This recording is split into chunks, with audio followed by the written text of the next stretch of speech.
বিপদসীমা ছুঁই ছুঁই। প্রথম বন্যায় ভেঙে যাওয়া নদী বাঁধ মেরামত হয়নি। অতিবৃষ্টির জেরে নদীর জল বাড়তেই ফের সেই ভাঙা বাঁধ দিয়ে হু হু করে জল ঢুকছে গ্রামে। জলের তলায় বিঘার পর বিঘা কৃষি জমি, জল ঢুকছে এলাকায়। ভোগান্তি চরমে চন্দ্রকোনার যাদবপুর সহ একাধিক গ্রামের বাসিন্দাদের। বাঁধ মেরামত না হওয়ায় গলা সমান জল পেরিয়ে ঝুঁকি নিয়ে যাদবপুর গ্রামের বাসিন্দাদের জরুরি কাজে যেতে হচ্ছে। অপরদিকে শিলাবতীর জল উপচে জল ঢুকছে চন্দ্রকোনার বাঁকা সহ আশপাশের এলাকায়। নদীর জল উপচে বাড়ির দোড়গড়ায় এসে পৌঁছেছে। জল পেরিয়ে চলছে যাতায়াত। জুন মাসে প্রথম ভয়াবহ বন্যায় যাদবপুর গ্রামে শিলাবতী নদীর চারটি জায়গায় বাঁধ ও বাঁধ সংলগ্ন যাতায়াতের রাস্তা ভেঙে যায়।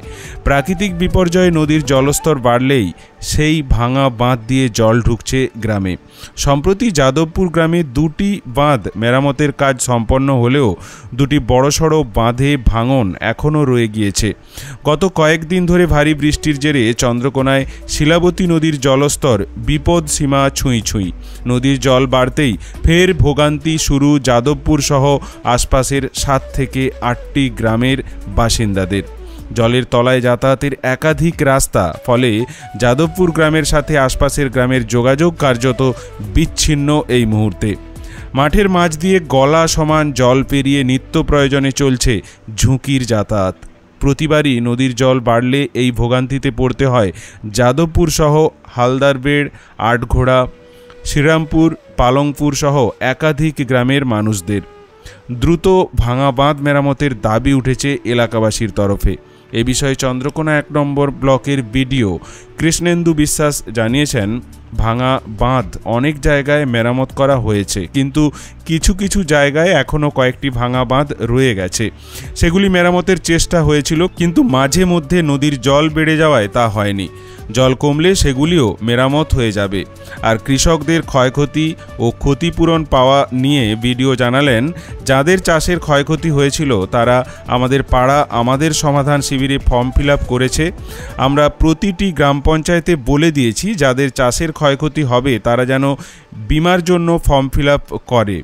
এদিকে জলস্তর বাড়ছে, ডিভিসি থেকে জল ছাড়ছে। প্রশাসন সজাগ রয়েছে বলেও তিনি জানিয়েছেন।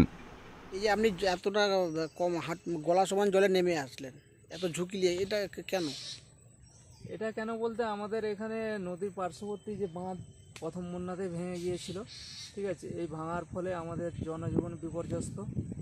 আর সরকার থেকে বিভিন্ন স্কিম আসছে, কিন্তু পর্যাপ্ত পরিমাণ মাটির অভাবে এখানে বাঁধটা বাঁধা হয়নি। মোট কটা জায়গায় ভেঙেছিল? প্রায় ধরুন না 4 জায়গায় ভেঙেছিল। 4 জায়গার মধ্যে 2টো জায়গায় বাঁধা হয়েছে ওইদিকে, আর এদিকে এটা আর আরেকটার পাশে আছে একই দূরত্ব, এই দুটো বাঁধা হয়। মানে এখনো তাহলে এই দুটা বাঁধ দিকে জল ঢুকছে? প্রতিবারের বন্যাতেই ওই একটু বেশি জল বাড়লেই আমাদের মানুষজন বা যানবাহন নিয়ে এদিকে পেরোতে অসুবিধা হয়। এই যে এতটা জল নেমে আসছে, এটা তো অনেক ঝুঁকি। হ্যাঁ, ঝুঁকিপূর্ণ তো অবশ্যই, আর জীবনযাপনের জন্য আসতে হবে, জল পেরিয়ে যাতায়াত করতে হচ্ছে। হ্যাঁ, কি মনে হচ্ছে যে এই যে বাঁধটা যদি বাঁধা হতো তাহলে কি এই সমস্যাটা মিটতো? হ্যাঁ, বাঁধ তো বাঁধা হলে এই সমস্যা অবশ্যই মিটে যেত, কিন্তু বাঁধা তো কোনো উপায়ে হয়নি। সরকার থেকেও সেই রকম কোনো সহযোগিতা পায়নি আমাদের গ্রামের মানুষজন। এই যে জল ঢুকছে বারবার, এতে তো চাষেরও ক্ষয়ক্ষতি হচ্ছে। হ্যাঁ, চাষের ক্ষয়ক্ষতি তো অবশ্যই। বিঘের পর বিঘে জমি, এই যে ধান ফল ছিল সব ডুবে গেছে, নষ্ট হচ্ছে। এটা কি শিলাবতী নদীর জল ঢুকছে? হ্যাঁ, এটা শিলাবতী নদী। নদীর জল কি বেড়েছে? হ্যাঁ, নদীর জল তো অবশ্যই বেড়েছে, সেই জল উপচে দিচ্ছে। এটা কোন জায়গা? এটা হচ্ছে যাদবপুর। মানে সেই প্রথম বন্যায় এই বাঁধ ভেঙেছিল? প্রথম বন্যায় যে ভেঙেছিল তখন থেকে এই বাঁধ মেরামতির কাজ হয়নি। তাহলে আমাদের যখনই নদীর জল বাড়ে বাঁধ দিকে জল ঢুকে? হ্যাঁ হ্যাঁ, তখন প্রতিবারই সমস্যা। প্রতিবারই সমস্যা। আপনার নাম? আমার নাম হচ্ছে গৌতম মান্না। আপনি কোথায় যাবেন? আমি এই সামনে একটা দোকানে কাজ করি, ওখানেই যাই। জল পেরিয়ে যাতায়াত করতে জল হচ্ছে? পেরিয়ে যাতায়াত করতে হচ্ছে। এই যে এটা কোন গ্রাম? এটা তো ধরো যাদবপুর। এই যে এখানে যে বাঁধটা ভেঙেছিল, এটা কখন ভেঙেছিল? এটা ভেঙেছিল ধরো সেই প্রথম বন্যার সময়, মনে আছে কি তখন কত তারিখ গেছে? প্রথম বন্যায় ভেঙেছিল, তারপর থেকে কি বাঁধা হয়নি বাঁধটা? না। এই যে আবার তো নদীর জল বেড়েছে। বাড়িতে যে যাচ্ছে আবার জল। মানে বাঁধ দিকে আবার জল ঢুকছে। এই জলটা তো বিভিন্ন গ্রামে ঢুকবে। এখানে তো ধান জমিও আছে প্রচুর, সব জমি ডুবে যাবে। এটি প্রতিবারই নদীর জল বাড়লে ঢুকে। প্রতিবারই এখনো যা জলস্তর আমাদের রয়েছে, মনোহরপুরের দিকে এখনো পুরো সেইভাবে এফেক্টেড হয়নি।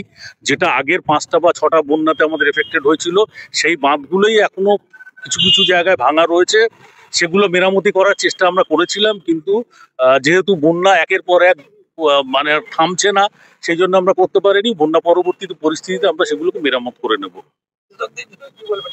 কৃষকরা না ক্ষয়ক্ষতি যারা হয়েছে তাদেরকে ফর্ম ফিল আপ অলরেডি আমার পাড়ায় আমার সমাধানে করেছে, প্লাস আরও প্রত্যেকটা গ্রাম পঞ্চায়েতকে বলে দেওয়া হয়েছে, এবং মাইকিংও আমরা করে দিচ্ছি, এবং এডিও অফিস থেকেও অ্যারেঞ্জ করছে যে প্রত্যেককে যেন যাদের যা বিমায় ক্ষতি হয়েছে তারা যেন ফর্ম ফিল আপ করে।